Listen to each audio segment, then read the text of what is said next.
बिस्मिल्लाहिर्रहमानिर्रहीम। जी, आज हम स्टूडेंट्स जो एक फंक्शन है उसका नाम है H lookup. H stands for horizontal, मतलब ये रोज वाइज जो है ना, आप की कुछ स्पेसिफिक वैल्यू को देखेगा और सर्च करके आपको ढूंढ के देगा, इसलिए इसको एच लुकअप कहते हैं। एक वी लुकअप है, वो आगे पढ़ेंगे हम। वी लुकअप भी होता है ये वाला। तो वी मतलब वर्टिकली, ये आपको कॉलम्स वाइज सर्च करके देता है। पहले कॉलम को देखेगा और उसके बाद मैचिंग अगले कॉलम, इस तरह से। और ये जो है एच लुकअप है, ये हॉरिजॉन्टली जो है वो सर्च करता है, आपको ढूंढ के आपकी रिक्वायरमेंट के मुताबिक वो वैल्यू वगैरह को देता है। तो देखते हैं जी एच लुकअप है क्या।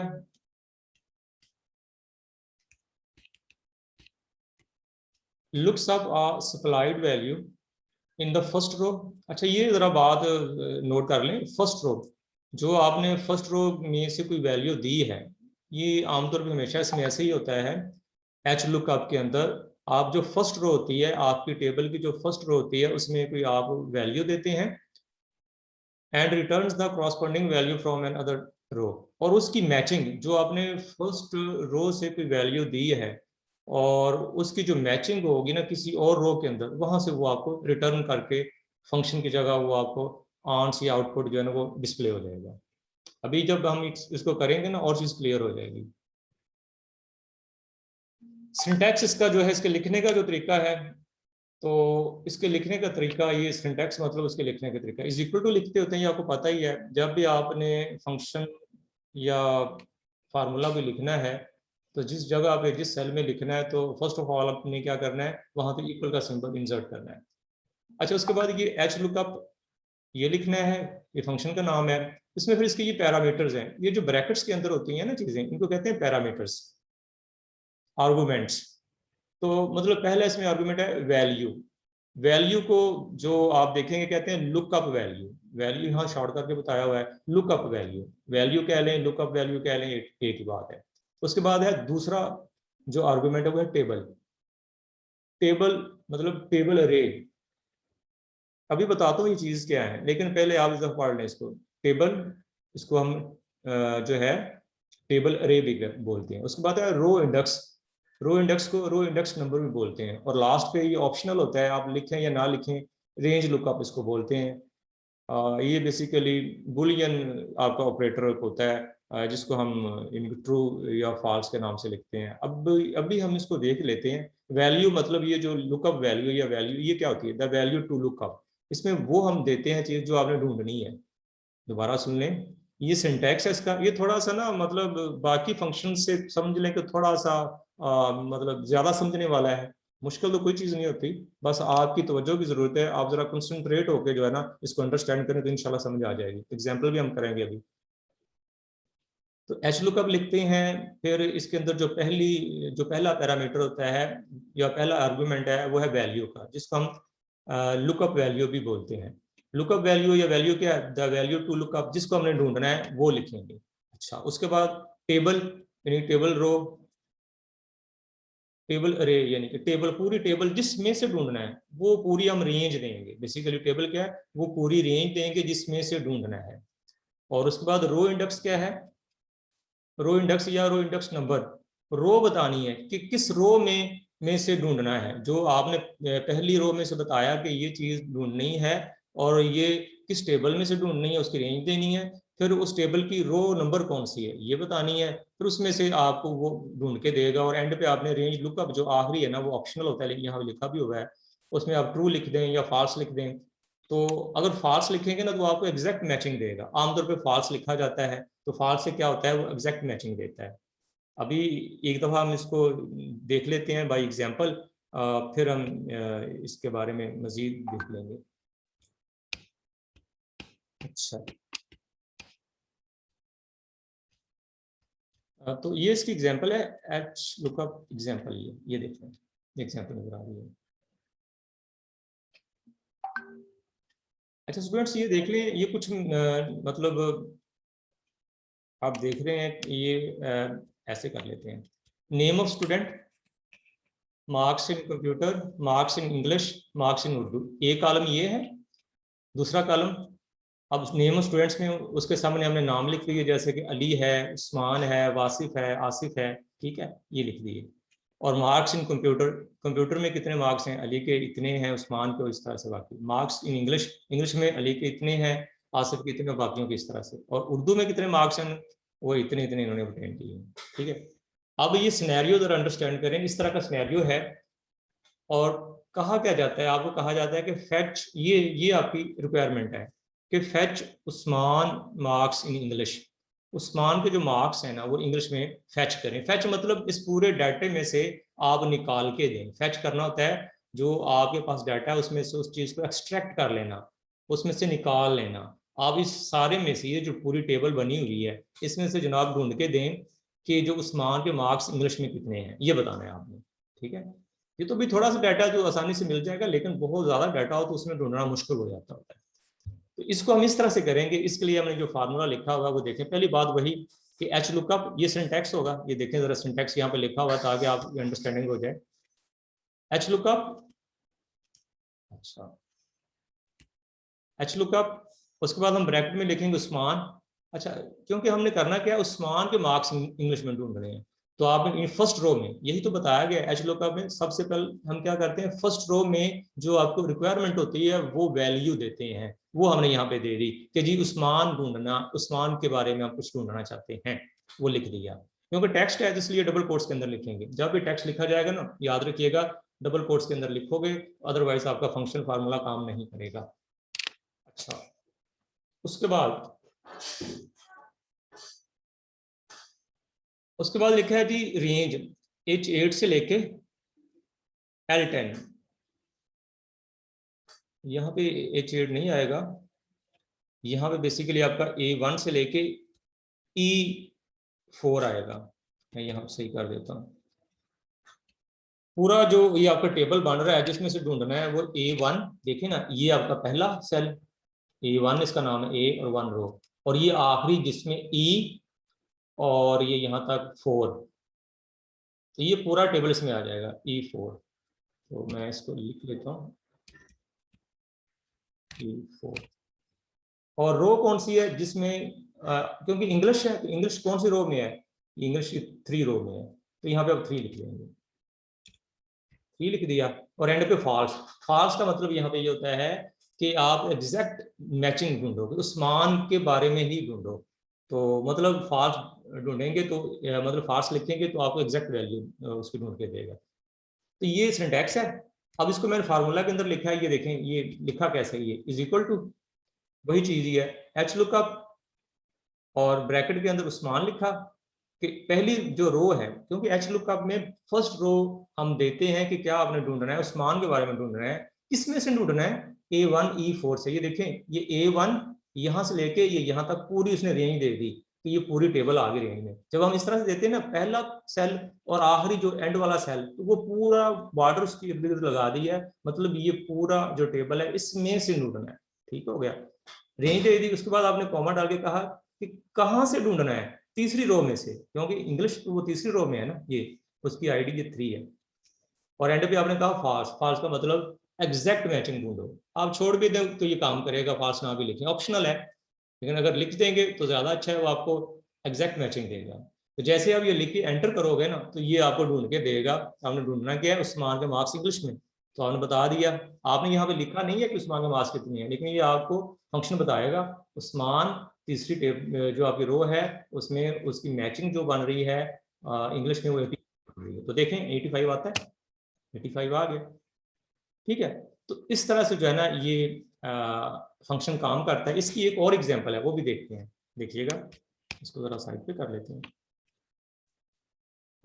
दूसरा जी एक एग्जांपल मैंने यहाँ पे दी है, देखें यहाँ पे वही क्राइटेरिया उसी तरह का थोड़ा सा डिफरेंट है। यहाँ पे नेम स्टूडेंट मतलब उसी तरह का फॉर्मेट है, मार्क्स कंप्यूटर में, इंग्लिश में, उर्दू में। और यहाँ पे नाम आ गए, यहाँ पे मैंने नाम चेंज कर दिया। एक का नाम मैंने उस्मान कर दिया, एक का मैंने उमैर कर दिया, उस्मान और उमैर। आप इसको ऐसे भी यूज कर सकते हैं कि जी ये जैसे लिखा हुआ है, marks of students in Urdu whose name starts from U, कि ऐसा स्टूडेंट जिसका नाम यू से स्टार्ट होता है उसके उर्दू में मार्क्स बताओ कितने हैं। दोबारा से सुने, हम इसको इस तरह से भी यूज कर सकते हैं कि अगर आपको नाम का पूरा नहीं पता, आपको ये पता है यू से स्टार्ट होता है या यूएस से स्टार्ट होता है, तो उसके लिए फिर आप ये फंक्शन यूज कर सकते हैं। और उस फंक्शन में फिर साथ में वाइल्ड कार्ड यूज होंगे। क्या यूज होंगे? Wild card. ये मैंने नीचे लिखा हुआ है वाइल्ड कार्ड। अब वाइल्ड कार्ड क्या होते हैं? ये वाइल्ड कार्ड आपके इस तरह से, जैसे स्टार है, क्वेश्चन मार्क है, ये वाइल्ड कार्ड है। वाइल्ड कार्ड आपको बताता है कि शुरू वाली चीज का पता है, बाकी चीजों का नहीं पता। जैसे मैंने कहा, ऐसा स्टूडेंट जिसका नाम यू से स्टार्ट होता है, उसके बाद का नहीं पता, उसके बाद में आप स्टार लगा दें, तो यू के बाद उसके नाम के जो भी स्पेलिंग होंगे ना, वो खुद ही यू के बाद, मतलब अगर आता है जैसे इन्हीं के आगे उस्मान ही आ रहा है, ये तरतीब से शुरू होगा रो वाइज ही, तो देखेगा यू है तो इसमें वो इसको ढूंढ लेगा, SMAN, वो खुद ही से आइडेंटिफाई कर लेगा। ठीक है, तो जो स्टार है ना, वो मल्टीपल आगे करेक्टर्स जो होते हैं ना, उनको ये सर्च कर लेता है स्टार जो है। और क्वेश्चन मार्क क्या करता है? क्वेश्चन मार्क आपका एक करेक्टर को नॉर्मली जो है ना वो सर्च करता है, कि अगर आप कहते हैं उसका जो नाम है ना USM, आगे क्वेश्चन मार्क दे दें और N, तो मतलब एक करेक्टर को ढूंढेगा कि उसके शुरू में USM भी हो, एंड पे N भी हो, दरमियान एक का नहीं पता, वहां पे क्वेश्चन मार्क दे दें। जो स्टार है ना, वो मल्टीपल के लिए यूज होता है, तो मतलब उसमें जितने मर्जी। तो अब आप देखें, जैसे मैंने यहाँ पे ये लिखा हुआ है कि ऐसा स्टूडेंट फर्स्ट रो के अंदर ही है, ये याद रखना, फर्स्ट रो के अंदर ही ऐसा स्टूडेंट फर्स्ट रो के अंदर है जिसका नाम यू से स्टार्ट होता है, उसके जरा मार्क्स मुझे ढूंढ के बताओ उर्दू में कितने हैं। और आपको ये पता होना चाहिए उर्दू वाला जो जो रो है वो आपकी 4 पे है। तो ये फंक्शन कैसे लिखेंगे, ये देखें, ये फंक्शन लिखा हुआ है एच लुकअप। वैसे ही यू आगे मैं स्टार डाल दिया है, ठीक है, उसके बाद मैंने रेंज दे दी है, G1 से लेके K4 तक है, ये पूरी टेबल आ जाएगी। ये G1 है और ये K4 है यहाँ तक। और किया गया 4 रो में से, ये 4 उर्दू वाली यही है, 4 बन रही, ये देखें ना ये। और फाल्स फाल्स वही की एग्जैक्ट वैल्यू ढूंढ के बताओ। तो जैसे आप एंटर करोगे ना, तो आपको ये यू, मतलब वो उसका नाम उस्मान है, उसके मार्क्स ढूंढ के बताएगा 38 है। अब एक यहाँ पे क्वेश्चन ये पैदा होता है जी, यहाँ पे तो यू से यानी उमैर या उमर भी स्टार्ट हो रहा है, उमैर स्टार्ट हो रहा है, उस्मान भी हो रहा है, तो किसको पहले ढूंढेगा? जो पहले आ जाएगा।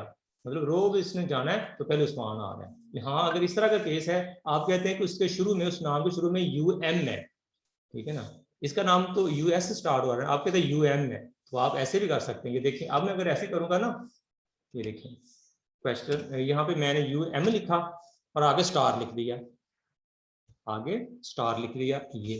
अब ये क्या करेगा? अब वो उस रो में जाएगा, फर्स्ट रो में ढूंढेगा जिसका नाम UM से स्टार्ट होगा। अब उस्मान का नहीं वो ढूंढेगा। देखिएगा, एंटर करूंगा ना, अब उसने 60 ढूंढ लिया। क्यों? उमैर जो है ना, उसके उर्दू में 60 ही है। और इस तरह से आप वाइल्ड कार्ड का यूज कर सकते हो। तो इसमें एच लुकअप के अंदर वाइल्ड कार्ड्स का भी इस्तेमाल होता है। तो मतलब ये इसके काफी वेरिएशंस हैं। तो मैंने सिर्फ आपको बेसिक सा बता दिया है कि इस तरह से ये काम करता है। बाकी आप इसकी प्रैक्टिस कीजिएगा तो अच्छा फंक्शन है। बाज़ का काफ़ी मतलब काम आता है। लेकिन जो ज़्यादा इस्तेमाल होता है ना, वो आपका वी लुकअप है। एच लुकअप इतना यूज़ नहीं होता जितना वी लुकअप यूज़ होता है। तो वी लुकअप कैसे काम करता है वो हम देख लेते हैं। ये हमारा एच लुकअप। और मैं ये बता दूं, आज हमने ये 2 फंक्शन ही करने हैं, एच लुकअप और वी लुकअप। बाकी जो रह जाएंगे 3, वो इंशाल्लाह नेक्स्ट लेक्चर में करेंगे। तो वी लुकअप अब देखते हैं। अच्छा, मुझे ये बताएं, एच लुकअप में किसी को कोई कंफ्यूजन है तो वो पूछ ले पहले। सर एक बार बात दोबारा बता दें। हाँ जी, आप बस सर एक मैं काम, क्लास लेट जी दोबारा बता दें। आप एक काम किया करें, जरा टाइमली आ जाया करें ताकि चीज मिस ना हो। तो एच लुकअप मैंने ये बताया कि ये एक फंक्शन है और ये करता क्या है।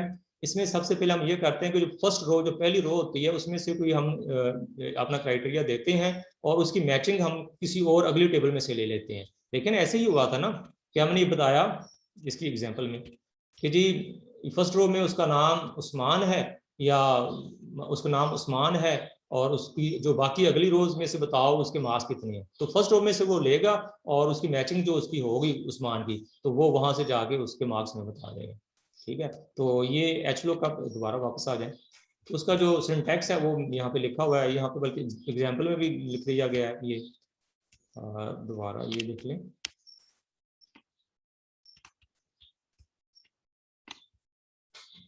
ये है एच लुकअप। उसमें पहले हम देते हैं फर्स्ट रो में से, वो हमने उस्मान दिया, क्यों? क्योंकि हमारी रिक्वायरमेंट ये है कि उस्मान के मार्क्स इंग्लिश में बताओ। तो फर्स्ट रो में से हमने लिख दिया उस्मान, और फिर हमने पूरी टेबल जो है ना, ये पूरी यहाँ से पूरी उसकी रेंज दे दी। वो रेंज बनती है A1, ये A1 पहला, और ये एंड वाला ये E4, तो पूरी टेबल्स में आ जाएगी। उसके बाद हमने कहा 3, क्योंकि हमने कहा मार्क्स इंग्लिश में लेंगे, तो इंग्लिश आपकी 3 नंबर रो जो है ना, उसमें इंग्लिश के मार्क्स सब स्टूडेंट्स के आ रहे हैं, उसमें से ढूंढो। तो एंड पे कहा है फॉल्स। फॉल्स का मतलब है कि एग्जैक्ट मैचिंग जो है ना वो ढूंढ के बताओ। जी समझ आई बात की? Yes sir. चलिए गुड। तो ये आपका एच लुकअप। नेक्स्ट आप देख लें वी लुकअप। यहाँ पे वी लुकअप पे आ गया जी। और वी लुकअप जी इस तरह से है जैसे एच लुकअप था, ऐसे ही वी लुकअप। और वी लुकअप मोस्टली ज्यादा ये यूज होता है, एच लुकअप इतना ज्यादा इस्तेमाल नहीं होता जितना वी लुकअप होता है। तो इसको अच्छी तरह से अंडरस्टैंड कर लें।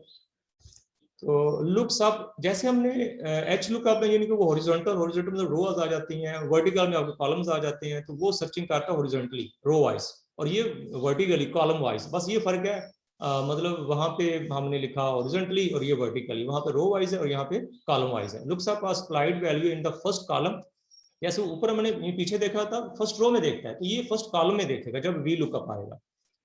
And returns the corresponding value from another column, और इसी तरह से उसकी जो मैचिंग होगी ना वो आपकी किसी अगले कॉलम में जाके देखेगा। पहले कॉलम में आप बताएंगे कि क्या करना है, और उसके अकॉर्डिंगली उसके जो कॉरस्पॉन्डिंग उसकी मैचिंग होगी ना किसी और जो राइट साइड पे कॉलम्स आएंगे वहां से उसको सर्च करके ढूंढ के मैच करके आपको डिस्प्ले करवा देगा। ठीक है। और इसका जो सिंटैक्स है उसी तरह का ही है, बस फर्क कहाँ पे है, जहां पे हमने लिखा था ना ये एच, वहां पे वी आ गया।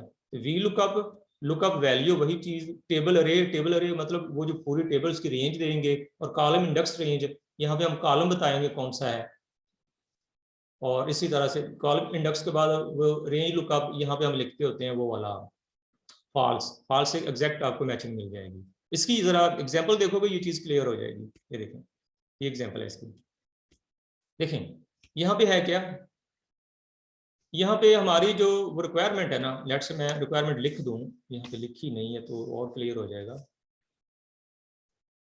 कि फैच होता है ढूंढ के देना, जो आपके पास डाटा है उसमें से उस डाटा को एक्सट्रैक्ट करके देना, निकाल के देना। फैच करो, क्या करो, the salary of the employee whose ID is 23। नहीं जी, ये बताया गया कि ऐसा एम्प्लॉय